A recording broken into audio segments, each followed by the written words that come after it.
Welcome everybody. Thank you for watching this video here. This is one of our first series of Interview with an Expert, and today's expert is Michael Babischkis.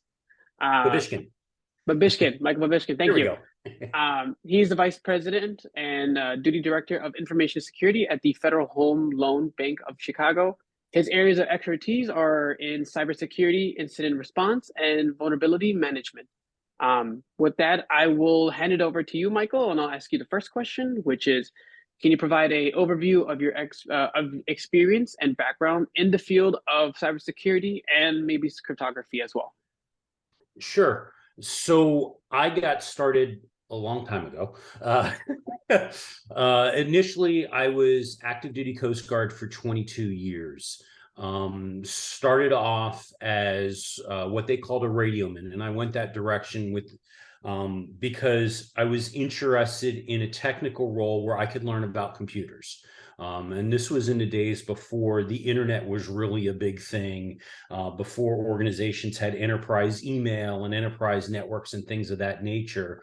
So I was doing basically all kinds of data communications, long range data communications, but also working search and rescue. All of that stuff, especially the data communications, because this was the military, was in secure environments.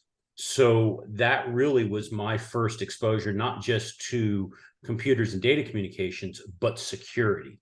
And I had multiple different roles, whether that was managing cryptographic materials and maintaining and loading cryptographic devices, but also coordinating and managing data communications for afloat units that were deployed for the Coast Guard around the globe, supporting telecommunication systems that were deployed on units, ultimately moving when the Coast Guard established telecommunication systems and computer rates, moving into supporting and managing computer systems for the Coast Guard. My last role with the Coast Guard was the Assistant Information Security Officer for the Great Lakes, where, among others, well, one of my last roles, I should say, one of the many things that I did was I assisted the then brand new Coast Guard Cyber Command with conducting security investigations and managing user access and user configurations and making sure that we were doing security awareness training, things of that nature. My final role was leading the Coast Guard's enterprise IT support desk. So any system that was used, any computer system that was used by the entire Coast Guard, my team managed. As part of that, I worked very closely again with Coast Guard Cyber Command and helping them as they established their security operations center and defined how they were going to operate and how they were going to monitor our networks from a security perspective, tying the two groups together. Retired from the Coast Guard to take a role with Sherwin-Williams, where I established their global incident response program. Basically, they had realized as an organization that security was now an important thing and something that they had to do as an organization. And we rapidly grew their entire security program and built out an incident response program that was monitoring and can respond to incidents around the globe. They're in 144 countries, and we were responding to incidents that happened everywhere.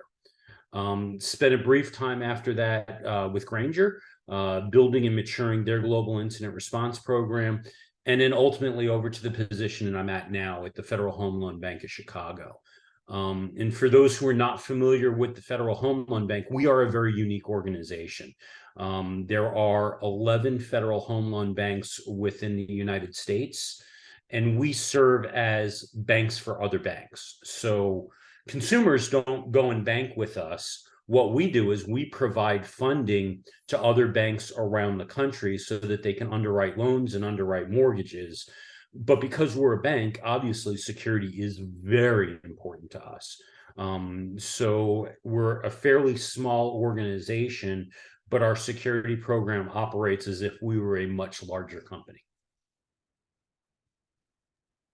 Perfect. Thank you for that. Yeah, it's, and everything that you've explained, right? The emphasis on security has been more so how do we proactively Mhm.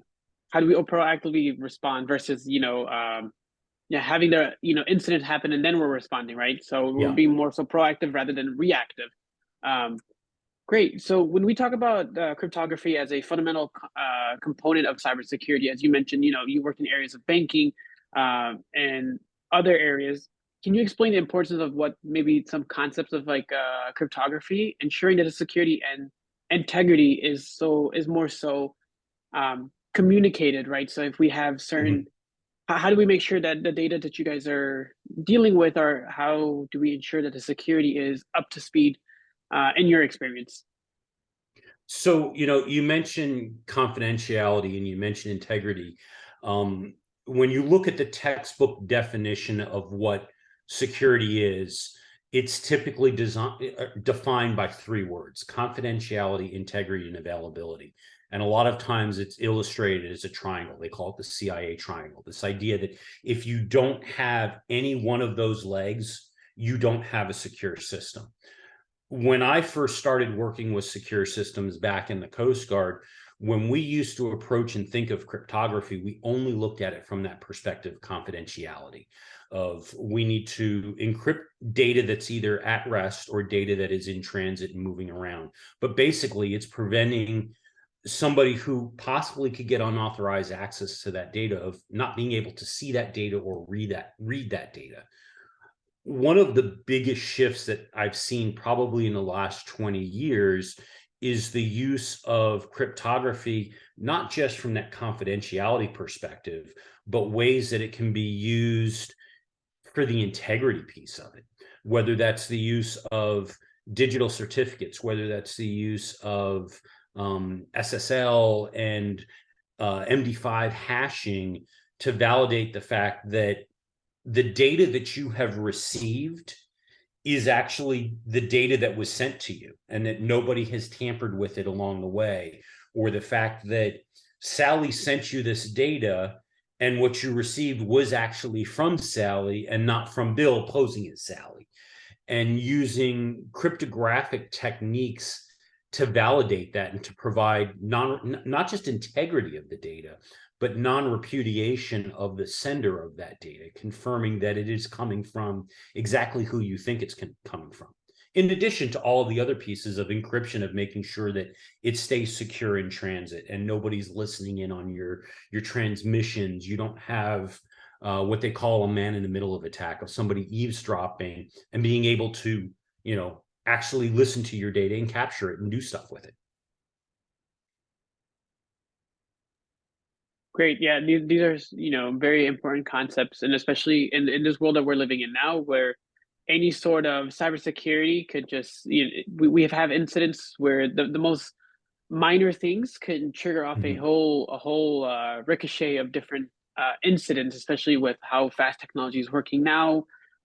We have all these push emails and phishing emails where just like clicking a link could just like become disastrous for an organization, right? It just takes one small mistake to get into the data, and then data is compromised.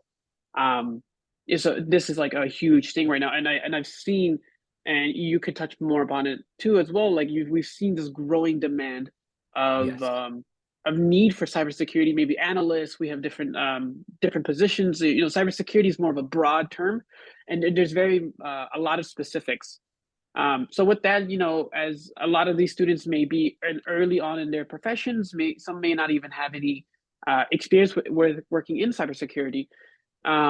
What are some advice do you have for students who are interested in pursuing a career in maybe cybersecurity, and maybe anything in specific with that? But are there any particular skills, certificates, or resources that you may recommend that they should start focusing on now in their college years and post graduate, and the kind of things that they're doing early on in their careers? So certainly participating in taking classes like this and degree programs like this to learn the basic fundamentals and foundation of cybersecurity is a good start. Where you want to dovetail with it, at least for me, and what will get my attention when I am looking for entry level positions, is make sure that you're looking for opportunities that you can continue to show and display that interest in cybersecurity. Look for those internships. We're always looking for folks to come in, whether it's a summer internship or a long-term internship, but look for those opportunities where you can start to gain that experience, that entry-level experience and exposure to cybersecurity programs and the various opportunities that there are out there. When I'm taking in resumes for full-time folks in particular, outside of the intern folks, when I'm looking at resumes, I'm looking, especially for an entry-level position, I'm looking for indications that the applicant is interested in the field.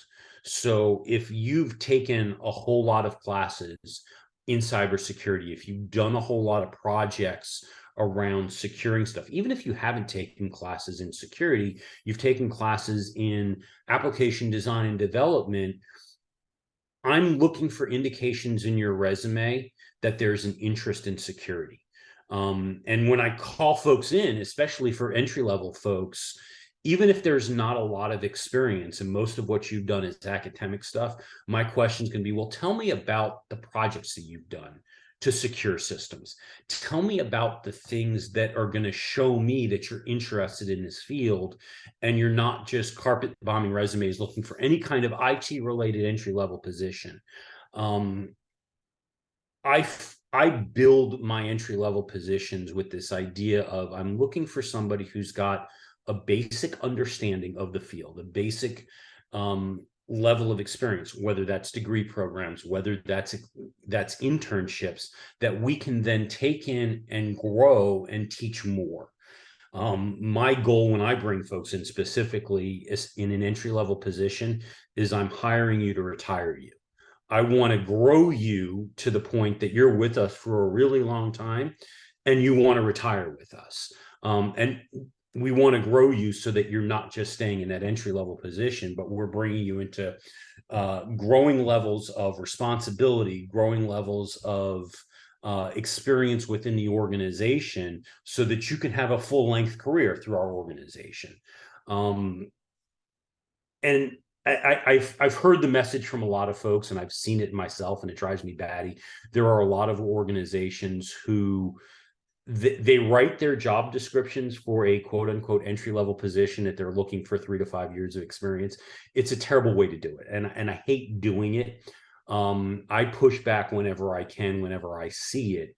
But the positions that I put forward, I really word it in a way that if you've got an understanding of IT and an understanding of security, even if you don't have years and years of experience, we want to hear from you. And when we hear from you, we want to hear about how you're interested in security and looking to grow. Beyond that, other things that I like to look for, especially for the positions that I hire for, is that continuing interest to grow and develop. Where's your curiosity? What are you trying to do? Yes, you've taken all of these classes, but I want to hear that how else you're looking to grow and develop and be interested. Especially when I'm looking for somebody like a SOC analyst, an incident investigator or something like that. These are folks that I want to be inquisitive, because when something happens, I want them to go, well, why did that happen? And dig into that. But it depends a lot on the role that I'm trying to hire for. Yeah, perfectly said. I love what you said early on when you said, you hire to grow and to retire rather than just kind of like ins and outs, right? So we see that Yeah. a lot in the industries. You touched upon a lot of like a technical skills they should have, like more so like a basic understanding of the area that they're applying for. Um, Mhm. is there any sort of like soft skills that you may see? So like, are they good at communicating? How are they receptive to feedback? Are those kind of things that you also look um, for potential candidates? Um, a lot of it depends on the role that I'm looking to fill. Especially in our organization. I do have some of my roles, like folks who are doing vulnerability management. those are folks that not just are they going and detecting vulnerabilities, but we then have them presenting to the greater IT organization what their findings are and how they need to remediate those vulnerabilities. So those are folks that, yeah, I'm looking for good communicators there. I'm looking for folks who are comfortable or who feel that they're at least comfortable in talking to a wide variety of groups at different levels of the organization. When it comes to my incident responders, these are folks that I'm looking for folks who are cool under pressure. Um, they're typically in situations that when we're doing an incident, that it is a crisis. And we need them to be able to navigate and manage through that crisis, even if it's just the things that they're doing without getting swept up in some of the excitement. Certainly, we can see from some of our business partners, if a compromise is bad enough, there's certainly there. I don't want to say hysteria, but there can be excitement, and it can be very easy to get yourself swept up, and whether that's cut corners or so we need you to be calm under pressure. Our security engineers, a lot of the times we're looking for that combination of that ability to deal with the deep technical concepts, but also being able to explain to business partners in language that they'll understand, and translate those technical concepts into stuff that they can work with. Yeah, great. Like you mentioned great points, especially being calm under pressure. I think in my own experiences, like in the world of like corporate, things can like go very quiet and then like skyrocket 1 minute. Yeah. And you just have to be ready for those moments, uh, which is great. Yeah, and these are great things to develop. Which leads me to my next question. Has there been any obstacles throughout your career that you've had to deal with, and things that may be hard to deal with, and things that you've never dealt with, and kind of maneuvering through that? Can you talk about how you've overcome those obstacles and kind of what you advise for people, just kind of breaking into that area of space and like what they should expect to happen? Um, I think one of the biggest ones that I've seen, in a lot of ways, to me, it's a measure of a mature security person, is this idea that yes, it is our job as security professionals to provide secure environments for an organization, but that doesn't mean we need to achieve perfect security. And a lot of organizations, and I've heard it when I talk to organizations, whether that's through interviews or just through peers, and business partners, they get very concerned when they're dealing with security professionals of this idea that we're just going to come in and we're going to lock their systems down and we're going to make it hard for them to operate, and all in the name of security. And we need to have as tight as controls as possible, and we're going to give them hurdles in how they interact with their customers, hurdles in how they interact with their data, and just generally apply friction to what they do. And especially as we move up further up into the ranks as security leaders and security professionals, making sure that what we are doing is tailoring our program and tailoring our goals to the needs of the businesses that we support. And I see that a lot with junior folks who, we have a security incident and they look around and they go, well, gee, why didn't they just do this? If we had just done this, this never would have happened. And looking at them and going, yeah, you're right. But you also need to look at it from the fact that our IT support teams that we partner with, not only do they have to do those things that we're asking of them, but they've also got to build out new systems, and they've got to make sure that their business partners have the resources that they need to conduct business, and that all of those systems are working, and they're managing that at the same time that they're trying to manage our security asks. And that as an organization, everywhere that I've been, there's very few organizations out there that make money from security. Security costs everybody money. So we need to look at how we approach security with every organization that we're at, of how do we support the business and allow the business to operate in a secure manner? But the key thing is the business has to operate first and foremost. And we need to tailor what we do around the business's goals and the business's objectives, not the business needs to go and tailor what they do around our goals and objectives. I love how you mentioned that because like you'll usually have this dance between organizations and security to see what ways they could, at what costs could they minimize costs, but also have high security, right? You can't have spending Exactly. low money on security and then have a high security, right? It's like that little balance of like you have to spend adequate money to get adequate amount of security. And a lot of organizations are still, dealing with this and continuously, as we talked about earlier, security is becoming a very big thing now, Mhm. especially with the rise of all these different type of technologies. We talk about AI, we talk about ChatGPT, we talk about Bard, and all these different AIs that could, in some way, become more of a security threat to organizations, Yep. just because they could, do all these, insane different things, and um, people will never detect it, right? So it's like that kind of future. Um, Perfect. So what I want to We're do is, having those conversations now. It's yeah, not even in the future. It's the how do we manage through the adoption of these tools and do it in a secure way. And some of it is we're still trying to understand as security professionals what the risk is from these tools to our organizations and how we define what makes sense there.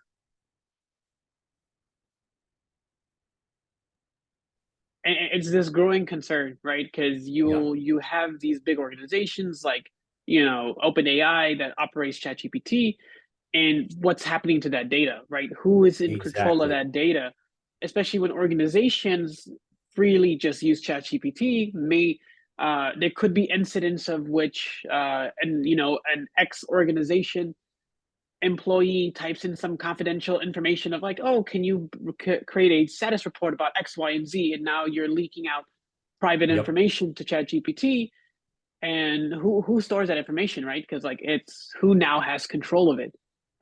So it's this growing concerns, and some organizations have actually banned their employees from using ChatGPT Mhm. and other AI tools just for the safety of their own organization. Yeah, and those are conversations that I mean, my organization, we are having it today. I'm having it with my sister banks. Like I said, we're one of 11 of, well, how are you guys approaching it? And do we ban? And my argument that I've had with a lot of folks is, well, if we ban it, well, that's great. But when Microsoft rolls out theirs, well, then what? And when this other partner that we have rolls out their tool that integrates these same technologies, we can't ban that because that tool is integral to our operation. So now what? And how do we adjust what is acceptable use and how do we manage through that? And we're trying to work that out, but it's not going to be an easy solution.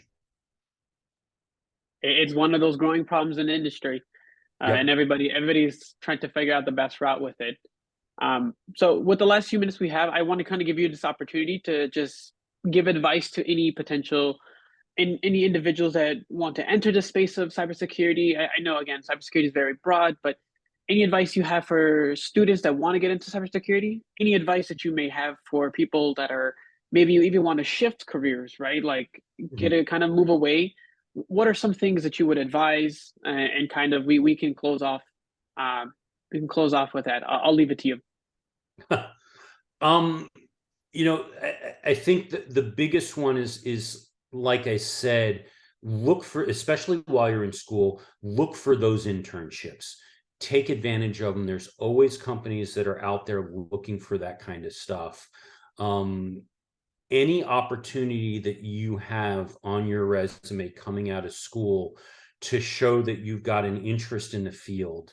When you go to those entry level interviews, to be able to have in your back pocket to talk about, well, these are the projects I did to, even if you don't have the intern, these are the projects that I did around security. These are the studies that I was doing and the papers that I wrote around how we can secure various things and what these approaches are. those will help you move forward through that interview process. And then to be able to show that continuing level of interest and desire in the field, that's going to help you get your toe in the door and keep it in the door. You don't necessarily have to have a security background to get into security. Some of the folks that I have worked with through the years, they've come up through IT itself, but one of the strongest security engineers I work with, he was an art history major in college, but he came up through and was doing IT jobs. I know a lot of managed security services partners that they like to hire analysts with degrees outside of security, because it's that idea of they've got this well-rounded experience. Yes, they've come to them and they've shown an interest in security and an interest in IT, but this well-rounded background and well-rounded experience that they like to leverage for other things. And remember, there's a lot of different disciplines, whether it's cryptography, whether it's security or whatever, there's a lot of different disciplines within security as a whole, and a lot of different directions that you can go. Not all of them are necessarily technical. Especially when it comes to security, there's a lot of policy and compliance stuff that are very different directions that you can go and still be in security. Great.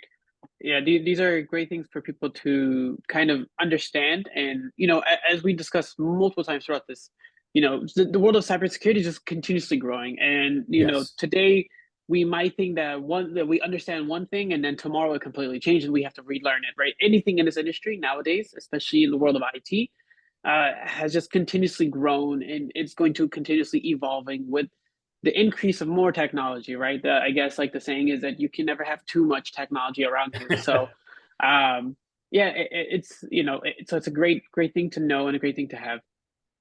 So, but yeah, I want to take this opportunity and thank you for joining us, Michael. I think My pleasure. everybody will take this advice and run with it, and then hopefully in a couple years we'll have this video be credited as like this. Oh, definitely helped me get into my career.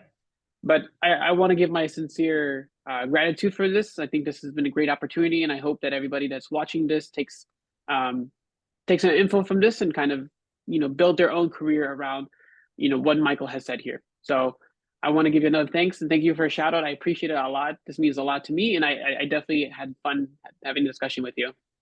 Thank you. It's been a blast, and anytime. Okay, perfect. Thank you so much.